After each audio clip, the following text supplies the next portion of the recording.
whichever side that you look at the battle between the Sussexes and the British monarchy, it could have also been very easily resolved. And according to a very good source, this was one of the sticking points, apparently, not just the security, but one of the bigger elements as to why Prince Harry decided not to return for the memorial of his late grandfather, the Duke of Edinburgh.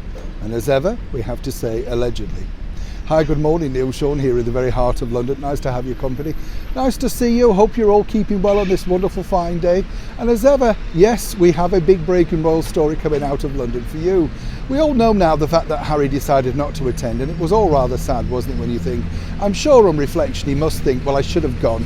I often think this as well. When he was watching that on television, he saw all of his family there, paying their due respects to a man who did do so much for his country and had actually an amazing life. If you get the chance, do look into Prince Philip's life.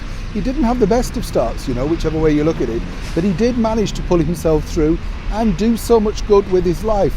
Everybody that I've spoken to about Philip said, look, he had a cheeky sense of humour, but the bottom line is he did root for the underdog, he did try and help people, and I think that was none more obvious with his Duke of Edinburgh award scheme. But you just meet people who said, oh, he was just really kind, he would come out of his way to check on you and things like that, things that never got reported in the media.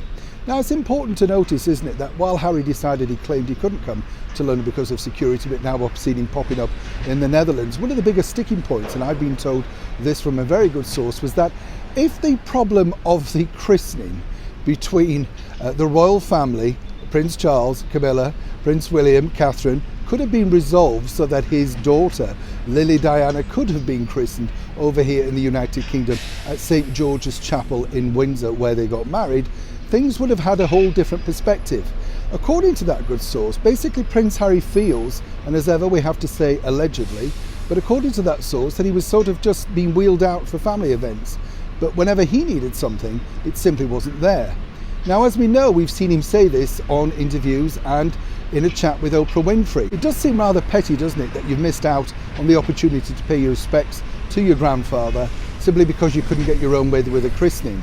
And I often think as well, maybe, just maybe, if you towed the line a little bit, things might have eased up and the christening simply could have happened by showing William from one side. As ever, families are very difficult, fractious people, and we all have them in our family, don't we? Let's be honest.